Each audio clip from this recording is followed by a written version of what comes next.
And then last night, I went up to take a shower. We got in at like 9 o'clock, and I was like, "Ugh, my face really hurts." And I like look in the mirror, and I'm like, "This."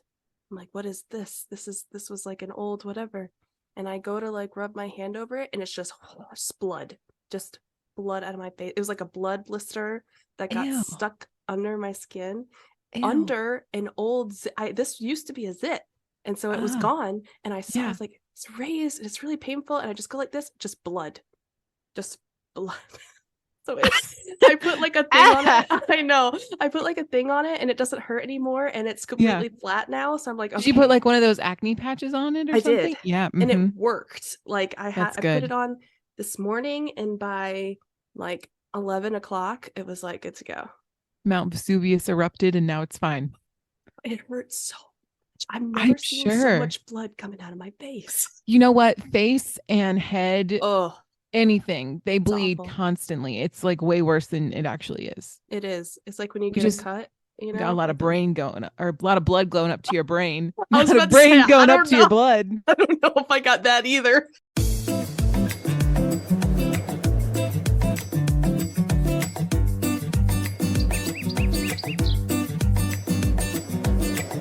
Hello, everyone, and welcome to the show. I'm Blair. And I'm Kirsten, and we are Mediocre content. Content. And I am not at my normal house, so if you hear other noises, it's not me. It's just my family. The audio quality might be a little different this week, and that is because Kirsten is taking the show on the road. We're not touring. No, we're not touring. No, Kirsten independently decided to tour and go somewhere else other than her normal house, aka she went on vacation. Yeah, if you could call it that. I just sweated my whole butt off putting a canopy together. Visiting the fam counts. Yes. Not being in your own home and taking a break it counts. Absolutely. These are the sacrifices we make. Exactly. Oh my gosh. I'm wearing I'm excited for your reaction. I'm wearing the Swift Eras Tour sweatshirt. Oh wow. Yeah. I thought you were gonna say a hairy shirt, and then I was gonna be like, no. oh, okay. No. Okay. Well, it's I mean, it's cute. Yeah. As a sweatshirt. Yeah. Yeah. So it's how I compromised, because like obviously I'm not going to pay outrageous amounts of money for the tickets. Oh, like no. I could, but I'm not going to, because it's not practical. So in lieu of that, and to make myself feel better, I bought myself a Taylor Swift Eras Tour sweatshirt so I can pretend like I went. You just tell people, look at my sweatshirt. Did you go? No. Like obviously I was there. I got the merch. It's fine. It is. Do you have any pictures? No, I was just blinded by her amazingness. Oh God. Like I couldn't take pictures. Oh man. No, they are astronomical. I forget who I was talking to about that. Because we were comparing her tickets to like the BTS tickets and stuff. Oh yeah. Well, I'm just So I will say, from Caroline and Mai's experience, we have paid that much, but they were for front row, like amazing, like they sweat on us tickets. Like it was those kinds of tickets. Don't ew me. It's kind of So I mean, but like to pay that much money, like $1,200 for seats where you can barely see the stage and you're like the last, like in the last row of the stadium, seems a little much. It's not worth it. Right. No, I agree. Like if I was going to be front row, then that's different. Yeah, no, this is very different. Right. Yeah. Well, now you're like never went. So I know. Yeah. Gonna go see the Joe Bros in August though, so I think that'll be good. Concerts for 2023, the Joe Bros.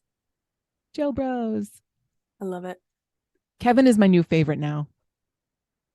I was a Nick girl growing up. I was about to say, as opposed to who? I was a Nick girl growing up. Not a Joe? Not a Joe. Wow. I don't know. I wasn't attracted to that energy. Were you a Joe? I was neither. I just liked their music. Okay. I did, All right. I was, yeah, You that's all weren't right. you weren't into it. Yeah, I gotcha. Nah, One Direction. Well, I nah. understand. One Direction developed very aggressively. Yeah, And then it was stomped into the ground brutally. brutally. Zayn's been posting on Instagram though, and I'm like, Oh my God. He looks so made good. like bombastic side eye Oh over my there. God. Mm. Oh, I think he looks good. I've enjoyed him posting because I feel No, like he does look good. he But like, does. Yeah, no, you're right. all the boys continue to play the One Direction songs like at their concerts, and it's just, I know, I'm sorry. This should be on stream because I can't show you here, I but know. the most recent one that he pictured is like the stereotypical, like, He's I don't, mean mugging. yeah, like that bro look, with Yeah, like the pursed lips. it's like the male version of a duck face. Yeah, exactly. It's exactly what it is. So, yeah. Anyway, so All right, so let's do a disclaimer, and then we'll get this show on the road. Woo. All I'm already right. on the road. I know. You left me behind. I did. I'm sorry. All by myself. No, we're never together. I was gonna ever. say we So it's always fine. do Zoom. Yeah, this is fine. Maybe one day though. Yeah, maybe I one day. aspire to have one podcast in our repertoire of podcasts that's like all together. I agree. Like we're exactly in the same room. Side by side. One day, maybe even a stream if we're together. That would be kind of cool. I say, why not both? I'm, Porque you no los know, dos. Yeah. sure. Yeah, sure. I took French, not Spanish. I don't know what that means. Why not both? Okay. Why not both? Disclaimer. All right. We're moving on. All right. We are not experts on anything. If you come here to get any kind of advice or any kind of information for a research paper of any kind, we are not we're not the place for that. Yeah, can you imagine like some like fifth grader like being like Saturn and then like getting this podcast? I mean, it's technically from NASA, so maybe they'd be okay. But like, it's never guaranteed. Let me say to that fifth grader though, your teacher would appreciate you actually going to the NASA website more. Yes. Than citing our podcast as a source. Yes. Okay. We are way more entertaining than the NASA website, I would like to say. But they are the more reliable and research paper worthy source.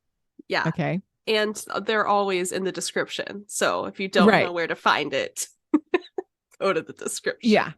Right. Meanwhile, Gen Z knows how to like do AI, and we're over here like how to pull up Microsoft Word on Apple computer. MLA format, even to this day. To this day. Purdue Owl. Oh, all right. Man. Anyway, so continue to do your own research, needless to say. And I'm going to take us into the good news. I'm so excited. I like that you named it mini deep dive. I love this. So this is a deep dive. I only have one like article good news because it was so interesting and kind of a longer one. So this is the only thing we're going to do for good news. Cool. Okay. So in Seoul, South Korea, the article is about how they turn their food waste into resources for their like energy. Like so we'll get into it. Around the world, most of the 1.4 billion tons of food thrown away each year goes into landfills. As it rots, it pollutes the water and soil and releases huge amounts of methane, one of the most potent greenhouse gases. Yeah, methane is not great. We don't like that either. No. But not in South Korea. Wow. South Korea banned food scraps from its landfills almost 20 years ago.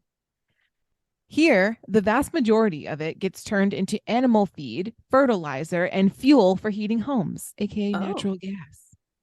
Okay? You don't have to call me out like that. All right. Food waste is one of the biggest contributors to climate change, not only because of the methane, but also the energy and resources that went into its production and transport have been wasted as well.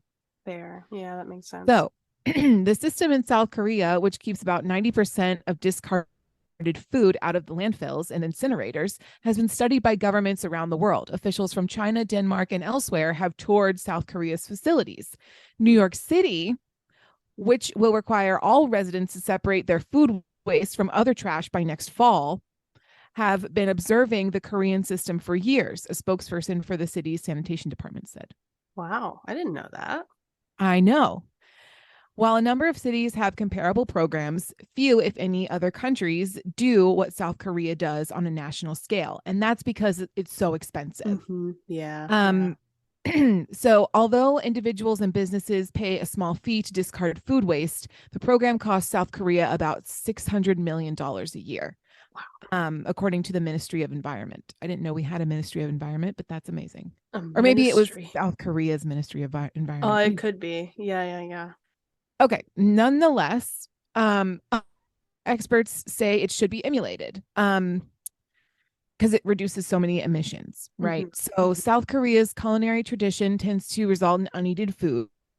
Small side dishes, sometimes a few, sometimes more than a dozen, accompany most meals. For years, practically all those leftovers went into the ground. But the country's mountainous terrain limits how many landfills can be built. So, and how far from residential areas, right? So, like in 1995, the government introduced a mandatory of paper and plastic, but food scraps continue to be buried along with other trash. Political support for changing that was by people living near landfills who complained about smells. Fair. Because stews are a staple of Korean cuisine, discarded food there tend to have a higher water content, which means greater volume and worse odors. Beautiful. Yes, it's very, very nice. It's a lovely little cocktail of disgusting. Beautiful. So since 2005, it's been illegal to send food waste into landfills. So, Jongno Stew Village, a popular lunch spot in Dobong, and all the words. Sorry. Okay. A popular lunch spot in the Dubong district of northern Seoul is, let's see, potluck stew and kimchi are the best sellers. So no matter what the order is, the owner serves a small side of kimchi, tofu, boiled bean sprouts, and marinated perilla leaves. Delicious. As well. And most of the time, all of that stuff goes uneaten, right? So the leftovers go into a bucket in the kitchen, and at closing time, Lee empties it into a designated bin outside. On the lid, he attaches a sticker purchased from the district, evidence that he paid for the disposal. And in the morning, companies hired by the district empty those bins, and around 11 a.m., they get to Dobong's processing facility where they unload the mess. Ew. And the debris, bones, seeds, shells are picked out by hand. Where? Dobong's plant is one of the last in the nation where this step isn't automated. So I guess people don't normally do it. It's usually an automatic, like some kind of machine. And in the morning, wait. Lost my spot. Hold on. Conveyor belt something? The conveyor belt carries the waste into a grinder, which reduces it into small pieces, and anything that isn't easily shredded, like plastic bags, is filtered out and incinerated. Wow. Then the waste is baked and dehydrated. The moisture goes into the pipes leading to a water treatment plant where some of it is used to produce biogas to help like heat people's homes. And the rest is purified and discharged into a nearby. What's left of the waste at the processing plant 4 hours after Park's team dropped it off is ground into a final product, a dry brown powder that smells like dirt. It's a feed supplement for chickens and ducks, rich in protein and fiber. And the facility manager gives it to any farm that wants it. Nice. So inside the plant, strong odors cling to the fabric and hair of like the people that work there. Yeah, But yeah, yeah. outside, it's barely no. That's great. Yeah. So other plants work differently, um, just depending on how they see best to deal with the amount of waste that they're dealing with, I guess. Yeah, yeah. So let's see. Um, the biogas is sold to a local utility, which says it's used to heat 3,000 homes in Korea. Nice. Um, and every ton of food waste that rots in a landfill emits greenhouse gases equivalent to 800 pounds of carbon dioxide. Turning it into biogas cuts that in half. That's fantastic. Yeah. Wow. Um, critics note for all its benefits, Korea's program hasn't attained one of its goals, which is getting people to throw away less food. There are So, setbacks. yeah, I mean, the amount that has been thrown away has stayed pretty consistent Hmm. for a while. The system also has a couple of other little flaws. Apparently, some people feel like there is a smell that is emitted from some of the plant. Oh. Um, and it got so bad in one area that they couldn't leave their windows open, but Mhm. so they had to close one of the plants in, Oh. yeah, because it was so smelly, apparently. But overall, It's good. it's still a good system. It's definitely better than what it would be, and it reduces what's going into landfills, which is kind of cool. I wonder why, like, and maybe some, I'm sure some restaurants do, but I wonder why the restaurants don't just ask if somebody wants a side of something as opposed to just automatically including it. You know what I So it's a mean? cultural thing, I think. Yeah. Yeah, it's just one of those like Yeah. uh, it's like how we get so we water is free in the United States, Right. right? And in Europe you have to pay for Yeah. water. So I think it's just one of those like cultural customary things. I have to change if they want to cut that back. Because I'm a Yeah, who kimchi knows? fan, but like Tyler wouldn't eat it. So like it would be Mm-mm. wasted on him, you know? I've never tried kimchi and I've always Oh, wanted to, and I'm not sure. Is it like vinegary? Is that or like it is. Yeah, but okay? I don't eat it plain. I usually eat it with like garlic noodles or something. Oh yeah. Oh, Hmm. it's so stinking, especially if you get the Napa cabbage version. Yeah, I've always wanted. So stinking good. They sell like a really a brand that I saw online that apparently is like the Oh. best one, but they sell it at Costco in like a big tub, and I'm like, don't want to commit to the big tub. I don't feel like I could put the big tub anywhere. Right. I do like it though. It's very good. And it's good for you too. It has Mm-hmm. probiotics. Well, that was lovely. Thank you. That is good I news. thought it was yeah. It's like kind of fun to just see like how other countries do it, you know? Yeah. And to know that New York is going to be implementing something similar soon is wild. We'll see how it goes. Yeah. How it goes. Okay. Well, as you may have seen by the title, we're back in space. I just, The way that you like said was like, okay, guys, so like bear with me. We only have a few more to go. I don't know if people love it or hate it because I also feel like we don't get feedback on our pods. It's just, they We're listen just to putting it it. out into the universe. Yeah, Literally. literally. But if you're still here, you're still hanging with us for part 6. Um, Congratulations. You win nothing but another podcast about space. So congratulations. I think that for those people who are enjoying this, I think that's award enough, I think honestly. so. Also, Saturn's my favorite. I just want to put that Oh, out there for everyone. okay. So I'm very excited about this. Any reason?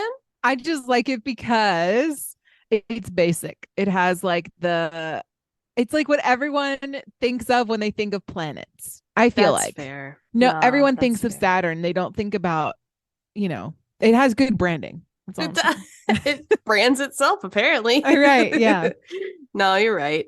All right. Well, Saturn is the 6th planet from the sun, which is great. It is also the second largest planet in the solar system, which, if you were here last episode, we figured out that Jupiter was the largest. So it literally is the second largest. Its name origin is kind of interesting to me. So it is the farthest planet from Earth that was discovered by the unaided human eye. And it's been known then since ancient times, similar to all the other planets that we've encountered so far in the series. The planet is named for the Roman god of agriculture and wealth, and that is the father of Jupiter. So it's kind of like they're related. Cute. We love. Yeah, we love.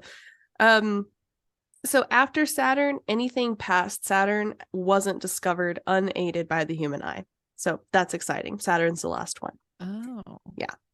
So if we were still using yeah. our naked eyes, don't talk about my naked eyes in public. Then what? There would only be six. Yeah. Yeah. 6. Which is including the moon, I guess. Honestly, still impressive, to be fair. True. You know? True. Yeah, you're right. Distance from the sun wise, we're talking about 910 million miles, which is about 1.4 billion kilometers, which is insane. It's pretty far. And it's a good distance. It is a good, like, I don't think I could walk it. It's more than a weekend trip. You know what I mean? It's one-way light time, which again, as I always say, is just how long it takes the sunlight to reach the planet. It takes about 81 minutes. So, that's not too bad. Yeah, we're over an hour, but it's still not bad. No. Length of 1 year is about 10,000 Earth days, and length of 1 day is about 10 hours, which is really fast. So hold on a second. This is okay. I don't know why I'm thinking about this right now, but sure. The length of 1 year is 10,759 Earth days, right? So like, if you were born on Saturn, then you would like. How many days are in the average lifetime of a human? You wouldn't be that old. You would only be like 3 when you die or something. Hold on. I mean, that's not inaccurate. You would never make it to a year on Saturn. You would I guess you'd have to do like you would have to use days. You're like, oh yes, I'm 365 days old. Or maybe you would still count it 365. I don't know. Either way, it is similar to Jupiter in that it's a gas giant. So no more terrestrial. We've now gone past terrestrial. And we're now into another gas I have planet. A fact. Okay, go for it. Go for it. All right. So the average human spends roughly 79 years or 28,835 days. Okay. So it would be like, you would be like 2.5. Right. Well, yeah, because you'd probably have to use days Saturn instead of years at that point. Like I'm not. That's true. Yeah, I'm 30 days old. Right. Yeah. How kooky would that be? That would be super kooky. That's great. A little unnerving. I'm just saying, I feel like if you're 3 on Saturn, hella old. Yeah, exactly. Okay, right. I'm sorry. Go ahead. Go ahead. That was great. You've increased the existential crisis that we usually go through in these episodes. My brain is just having a hard time catching up. Happy birthday to you. Yeah, exactly. Happy birthday to you. It's your second day and you're 75 or something like that. Or something like that. Yeah, it would be like disingenuous too, because you're like, I guess you're old. Yeah. I don't know. As you may have guessed, also, Blair, fun fact, you ready for this? Yes. Saturn has rings. No way. Yeah, for reals. I'm not even joking. No way. That is not how I remembered it on every test I've ever had in my entire life. No way. Oh, wow. So yeah, Saturn has rings. They are thought to be pieces of comets, asteroids, or shattered moons, which kind of makes me sad. That broke up That's like before. I know. Shattered Moons is like a good band name, It or is so, a like good some band kind name. of like, Yeah, I don't know. like a Anyway, go punk ahead. rock band. Yeah, or punk rock, or like maybe one of the like emo, Ooh, like yeah. not mainstream, like, and the Yeah. guy has like hair in front of one eye, and he's like, I feel very deeply about my feelings. Or Yeah. or it's like a girl band that sings uh folk music. Shattered Moons. We're the Shattered Oh, Moons. yeah. And You know they what I like mean? do the gemstone witchy thing. Yes, and they Yeah. have yeah. Mhm. Um anyway, that's not Saturn, but just side tangent. Um they think that they broke up before they reached the planet, torn apart by Saturn's powerful gravity, which we'll get into. They are made of billions of chunks of ice and rock coated with, of course, other materials like dust. And the ring particles mostly range from tiny dust-sized icy granulars to chunks as big as a house, which is pretty sizable. And a few particles are as large as our Earth mountains, which is also pretty sizable. Agreed. The rings would mostly look white to you if you looked at them from the cloud tops of Saturn, and interestingly, each ring orbits at a different speed around the planet. Which I didn't really Wow. even know that they orbited. I thought they were just suspended. Right. But I get, So yeah. yeah, apparently I they like that. orbit. And they're at different speeds. Yeah. It's like, it makes me think of the Jimmy Neutron theme song Ah, yeah, when yeah. at the end it's like a neutron and then it's Mm-hmm. all like spinning. It's like that. Yeah, it's exactly Mhm. like, yeah, exactly. The ring system extends up to 175,000 miles or 282,000 kilometers, and from the planet out. Yet the vertical height is typically about 30 feet or 10 meters in the main rings. So it's not very thick, it's just wide. Mhm. Named alphabetically in order they were discovered, the rings are relatively close to each other with the exception of a gap which measures about 2,900 miles or 4,700 kilometers in width. And that's A small called gap. a A small small gap. gap. Truly. Very menial. I could definitely walk that. I mean, that's like the width of the United States Right, ish. yeah, exactly. That width is called the Cassini division, and it separates rings A and B, so they are numbered. The You main mean ring, lettered? They are yeah, lettered. numbered. Stop confusing the people. My Okay. brain is just whatever. It's I it's on know. overload. It's okay. The main rings are A, B, and C, with rings D, E, F, and G being more faint and recently discovered. So, we're just keep discovering weird things. Indeed. And then much farther out, there is a very faint Phoebe ring or Phoebe ring, and that's in the orbit of one of Saturn's moons, Phoebe. So it's like it has this ring structure, and then its moon has a ring structure. Cute. Yeah, Matching. Twins. twins. It's like mother daughter. Exactly. It's cute. Speaking Okay. of, Saturn does have 83 moons, so it does have a lot, like Jupiter. Mm-hmm. Saturn is home to multiple different worlds on these moons. So there's like Titan that has this smoggy methane lake that hazes around it, which is just Okay. neat. Phoebe, which we just talked about, that has its own little ring, has craters all over it. And the jets of water spray from a moon called Enceladus. But it has actual water spray on the moon, which is huge later when we talk about potential for life. Oh, great. Okay.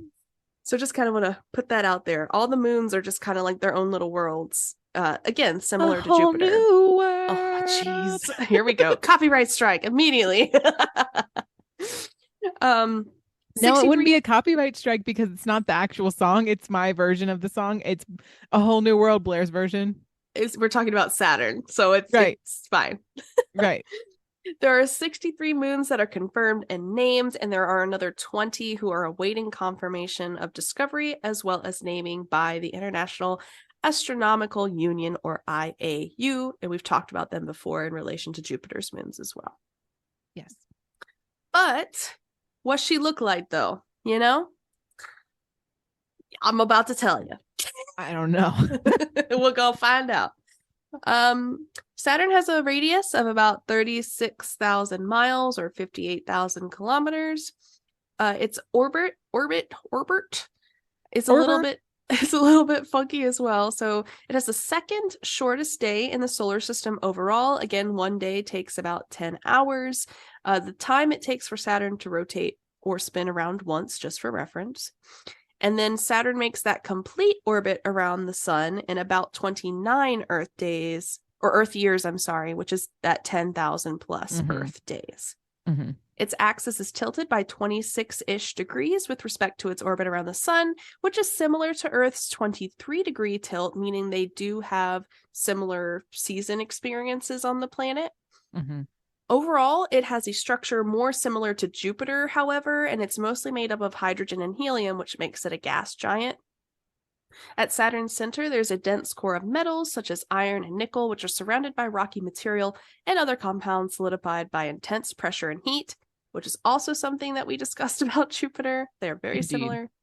It's enveloped by liquid metallic hydrogen inside a layer of liquid hydrogen similar to Jupiter's core, but considerably smaller because it's the second largest. And this is the part where Blair starts to have a meltdown about liquid hydrogen. And then you were like liquid methane too, like a few moons ago. And Titan is the moon you're thinking of. And I'm just like, why are these elements not in their correct form? Get it together. I don't like it. Well, you're not going to like this either. I know. It's hard to imagine. However, Saturn is the only planet in our solar system with an average density that is less than water, which means the giant gas planet could float. It could float. You would need a giant bathtub for that to be a thing, but it would float. Oh my God. I love that. Okay, you do love it. Okay, good. So much. I love that way more than anything else we've talked about so far. That's better. This isn't it cute? This is great. I wish Earth was bigger. Because take Saturn and put it in the ocean and it would be fine. It would just chill there. Our own personal bath bomb. Right. Oh my God. It would literally be a bath bomb though. It really would. A boom bomb. It would not be good. Bomb. Yeah, not a good one. But like still that would be so fun. Stinking cool. Oh my goodness. I love it. That's exciting compared to the other facts. Yeah. Surface and atmosphere. So it doesn't really have a true surface, again, because it's a gas giant. You got the hydrogen and helium and it's liquid whatever forms. It's just scary. So no real surface. It is mostly swirling gases and liquids. And while a spacecraft would have nowhere to land on Saturn, it wouldn't be able to fly through unscathed either. And this is also similar to Jupiter's problem. There's extreme pressure, temperatures that are deep inside that would crush and melt or vaporize the spacecraft altogether, which is horrifying. Vaporizing is such a very intimidating word. Oh my God. And also, Saturn is blanketed with clouds that appear as faint strips and jet streams and storms. It could also vary in shade of yellow, brown, and gray, but these winds in the upper atmosphere can reach up to 1,600 feet per second, which is 500 meters per second in the equatorial line. In contrast, just to kind of give you an overview, the strongest hurricane force winds on Earth top out at 360 feet per second, which is 110 meters. So we're talking 1,600 feet per second comparatively. So there you go. And of course, the pressure, the same kind you feel when you deep dive underwater, is so powerful that it will squeeze the gas into a liquid, which is the part that Blair doesn't really like. So anyway, Saturn's North Pole has an interesting atmospheric feature in that it is a 6-sided jet stream. This hexagonal-shaped pattern was first noticed in images from the Voyager 1, which we'll talk about exploration in the second half, and has been more closely observed by the Cassini spacecraft since. This spans about 20,000 miles or 30,000 kilometers across, and the hexagonal is a wavy jet stream of 200 mile per hour winds, which is about 322 kilometers per hour, with a massive rotating storm at the center. There is no other weather feature like this anywhere in the solar system. It also has a magnetosphere. Saturn's magnetic field is smaller than Jupiter's, but it is still 578 times as powerful as Earth's, which is conceptually difficult to kind of think about.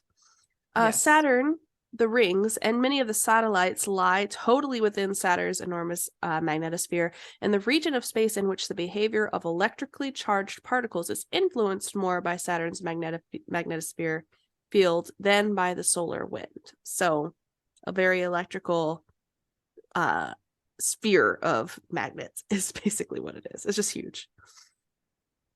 On Earth, these charged particles come from the solar wind.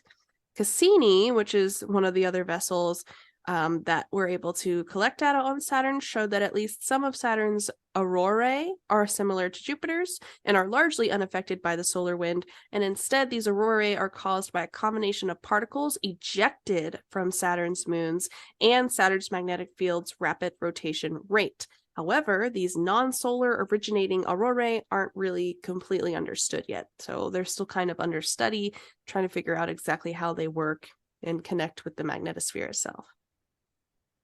Got it. And I think that's a lot. So why don't we take a break? A break sounds good. All right. We'll see you guys on the other side. Bye. Welcome to the ad segment of this week's podcast. Normally, we have something witty to say that would segue you into the second half of the podcast, but not this time. For this ad break, we've created a random groove segment built exclusively for the vibes. Enjoy these calming tunes before you come re-immersed in all things mediocre content.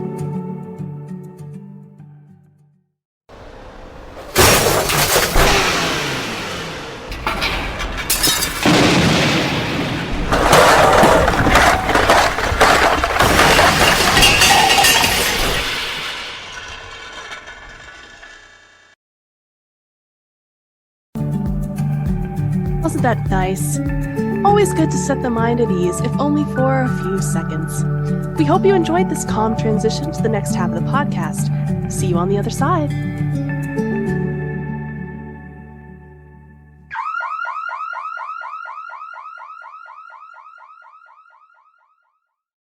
Welcome back, everybody. We are entering the second half of Saturn. Indeed, we are. And we're going to pick up at potential life because I did kind of touch on it. And this is important for moon talk more so than the planet, as you can imagine. So Saturn's environment, if you haven't already guessed, isn't really conducive to life as we currently know it, given the temperature, pressure, materials that kind of characterize the planet itself. Too extreme, and they're too volatile for even the most extremophile organisms to adapt to. However, even though planet Saturn isn't a likely place for people to live and, for organisms to live, the same is not true of its many moons. So again, you have one that has already been confirmed to have water. Titan, despite its hazmat-style gases, does also have internal oceans. And they are suggesting that some of these moons, which is also kind of similar to Jupiter, the moons may have been able or may potentially be able to be conducive to life as we know it. Kind of exciting, I would say.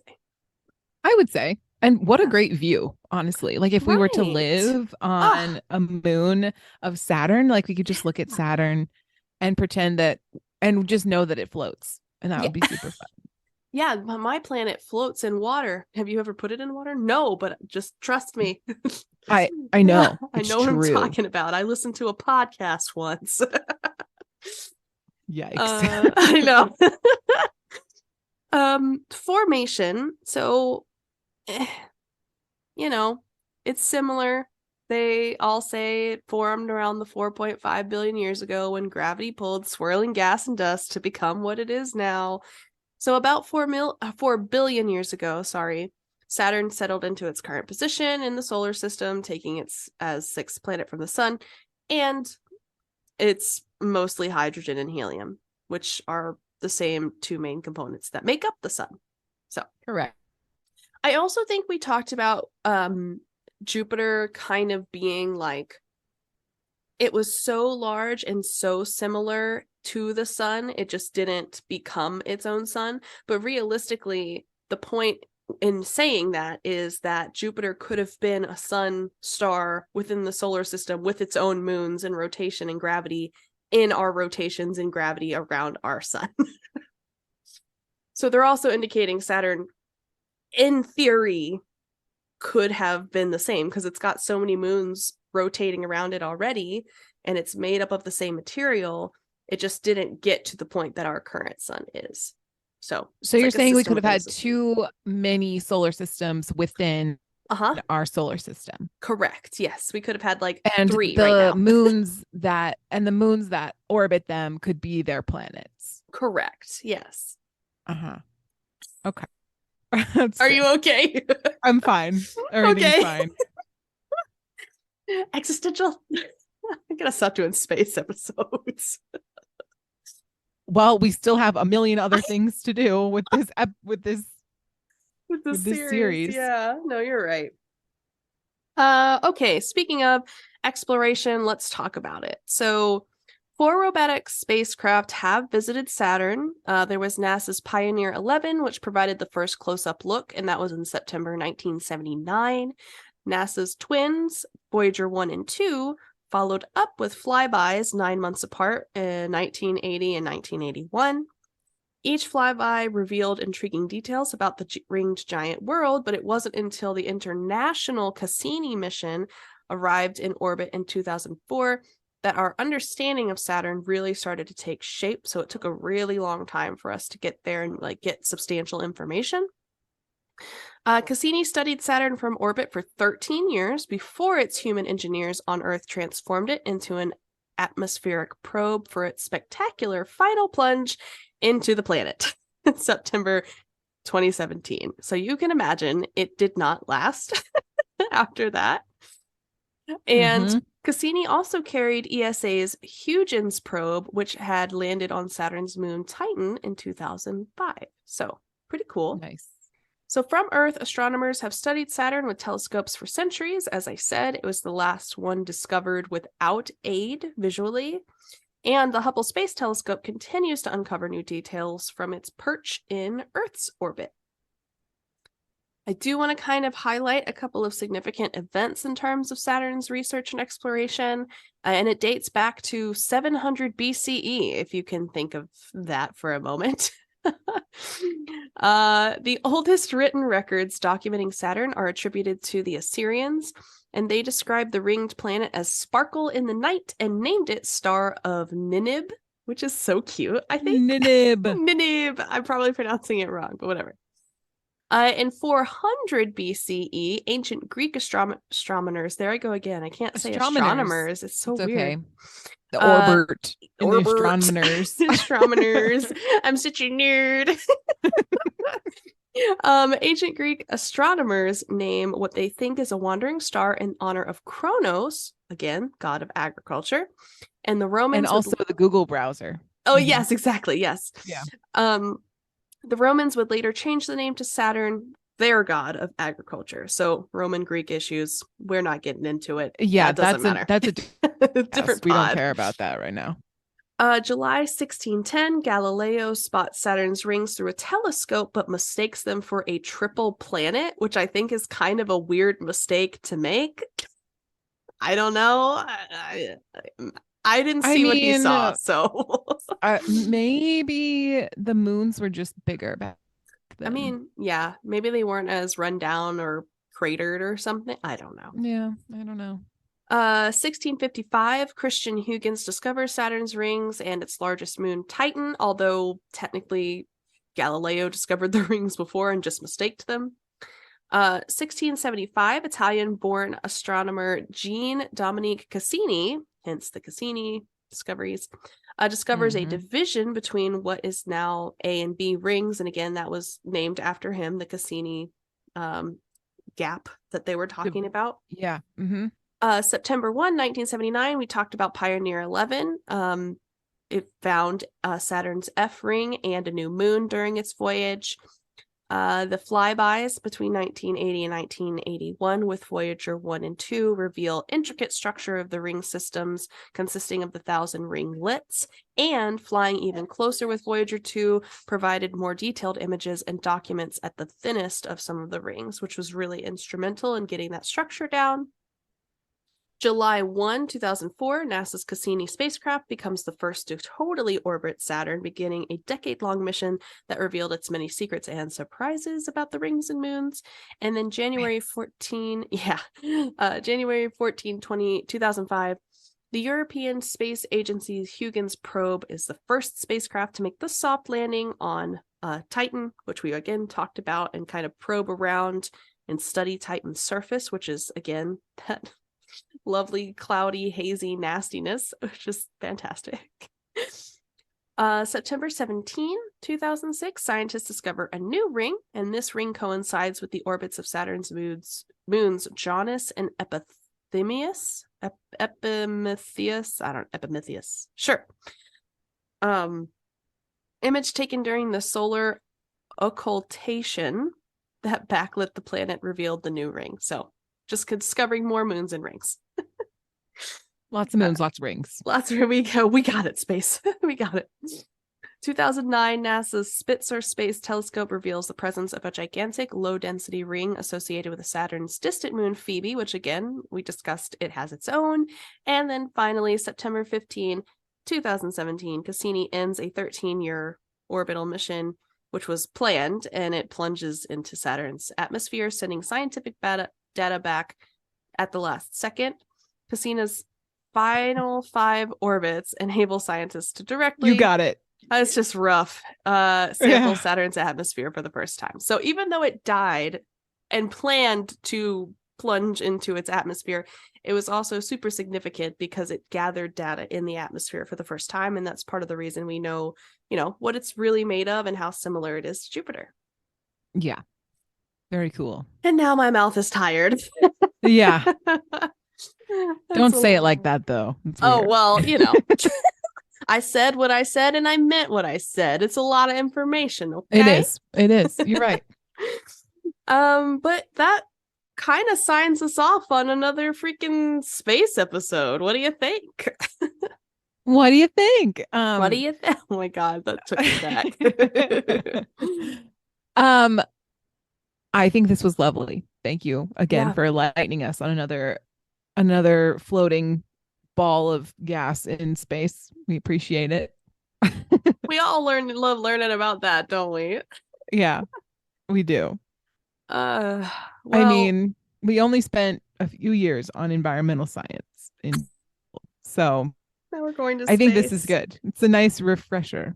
Yeah, I think so. I miss making the solar systems. I feel like as a kid, I really did not make my ideal solar system because I was just a kid and couldn't appreciate the project. But now as an adult, I want to build a solarium or something, That'd be fun.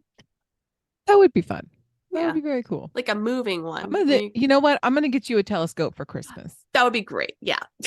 Yeah. Merry Christmas. That's what you need. Yeah. Oh my goodness. Well, if you want to comment on how much you love the solar series, comment Saturn floats down below if you really got this far. For real. And if you absolutely dislike it, we'd also like to know that too. But there's more than one way to let us know.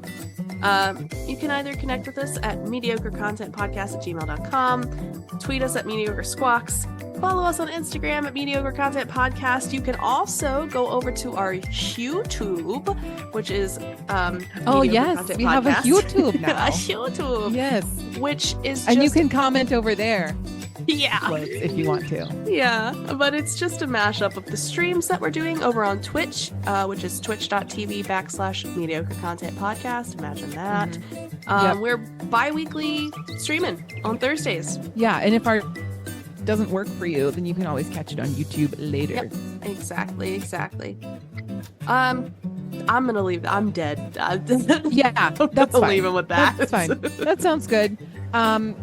then yeah, rate us 5 stars. We love you guys, and we'll see you next week. Sounds good. Bye. Cheers. Cheers.